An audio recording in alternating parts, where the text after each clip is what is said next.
Assalomu alaykum qadrli YouTube kanalimiz a'zolari. Bugun sizlar bilan 3-darsni o'tamiz. Sizlar bilan yuqorida 1-2 darslarni o'tdik, ya'ni Cambridge biologiya xalqaro imtihoni haqida. Bugun sizlar bilan 3-darsni o'tamiz. Birinchi darsda sizlar bilan yuqorida ko'rishingiz mumkin. Agar videoga yangi bo'lsangiz, birinchi darsni sizlar bilan xalqaro sertifikat haqida, u kimlar uchun umumiy qanaqa manfaatlari bor, shular to'g'risida gaplashib o'tganmiz. Ikkinchi darsda esa mana shu sertifikatga qanday tayyorgarlik ko'rsa bo'ladi, kimlar tayyorgarlik ko'rsa bo'ladi, qaysi manbalardan foydalansa bo'ladi, qaysi kitoblardan foydalansa bo'ladi, shular haqida gaplashib o'tgandik. Yuqorida ta'kidlab o'tdik, imtihon 5 ta bosqichdan iborat. Paper 1 dan 5 gacha sizlar bilan mana shu bugungi darsimizda 3-darsi paper 1 haqida gaplashib o'tamiz. Yuqorida aytib o'tgandik, o'sha videolarimizda paper 1 nisbatan soddaroq, osonroq. Shuning uchun imtihonda tushgan haqiqiy real testda 2025-yil o'tgan yili may-iyun oylarida tushgan testdan namuna. Bu savollar varaqasi, javoblar varaqasi ham bo'ladi. Mana shu savollar varaqasida maxsus yo'riqnoma bor. Mana shu yo'riqnomani hozir aytib o'taman. Ya'ni imtihonga kirganda amalga oshiriladigan yo'riqnomalar. Demak, multiple choice, ya'ni variantlar, bu imtihonni o'ziga 1 soat 15 daqiqa vaqt beryapti, ya'ni 40 ta savol uchun. Demak, imtihonda sizga kerak bo'ladi 3 ta asosiy narsa.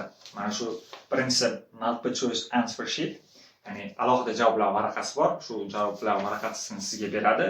Ikkinchisi soft clean eraser, ya'ni o'chirg'ich deymiz biz, hamda soft pencil type B or HB is recommended. Ya'ni qalam beriladi. Hozir internetda men ham ko'rdim. Type B hamda type HB degani bu nisbatan qalin yozadigan, ko'rinadigan qalam turi ekan. Ko'proq testlarda foydalanar ekan. Hop, sizga 3 ta asosiy narsa kerak bo'ladi. Hamda endi instructionga o'tamiz, ya'ni yo'riqnomaga o'tamiz. Demak, there are 40 questions on this paper. Answer all questions. Yuqorida aytib o'tganimdek, mana shu test o'zi 40 ta savoldan iborat, ya'ni paper 1 dan o'zi. For each questions there are 4 possible answers. A, B, C, D. Har bitta savol uchun 4 ta variant mavjud. Xuddi DTM savollariga o'xshab A, B, C, D. Choose the one you consider correct and record your choice in soft pencil on the multiple choice answer sheet. Mana shu javoblar ichidan siz to'g'ri bilgan variantni qalamda javoblar varaqasiga ko'chirishingiz kerak deyapti. Follow the instruction on the multiple choice answer sheet. Multiple choice answer sheet bo'ladi, ya'ni javoblar varaqasi bo'ladi. Shu javoblar varaqasida ham maxsus ko'rsatmalar bor, unga amal qiling deyapti. Hozir afsuski men internetdan topolmadim javoblar varaqasini.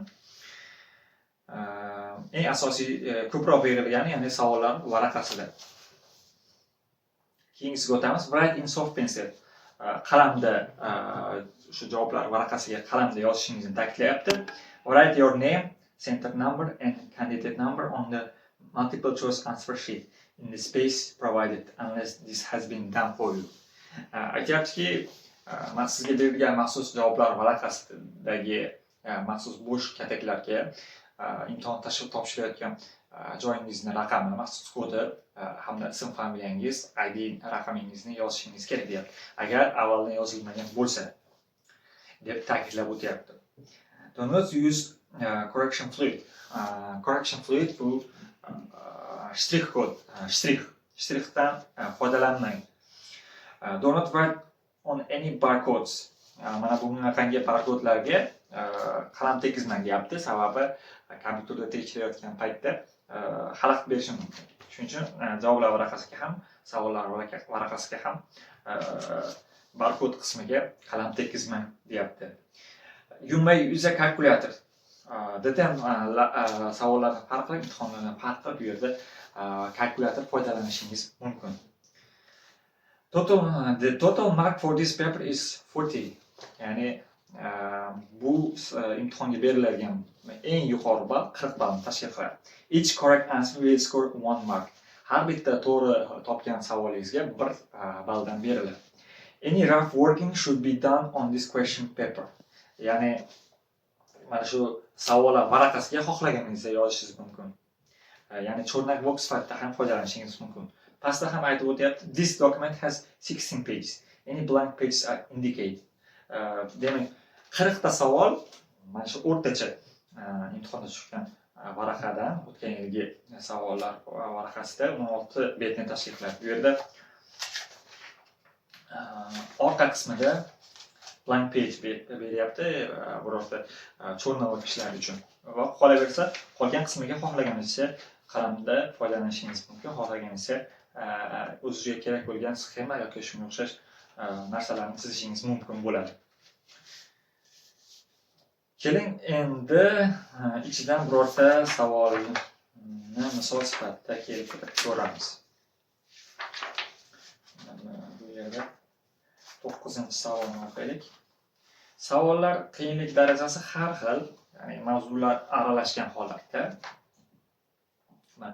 9-savol, which molecules are monosaccharides? Ya'ni qaysi molekulalar monosakharidlar deyapti.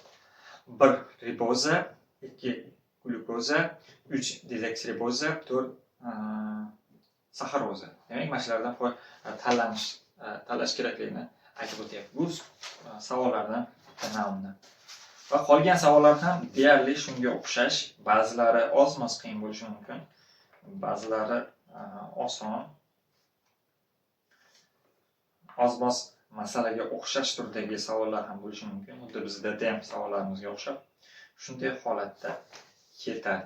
Demak, paper 1 ga berilgan yo'riqnomalar shulardan iborat.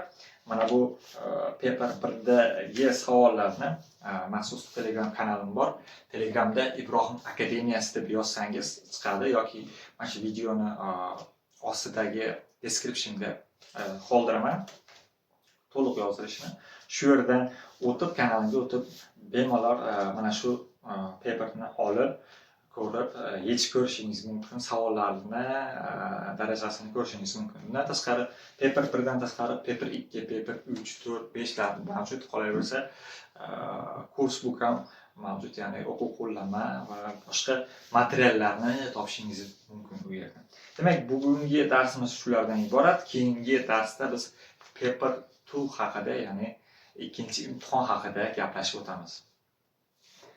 Biz yoqqan bo'lsa, like ni bosishingiz mumkin. Qolaversa, agar foydali bo'layotgan bo'lsa, kommentariyada o'z fikringizni bildirishingiz mumkin yoki biror taklif yoki savollar bo'lsa, kommentariyada bemalol berishingiz mumkin.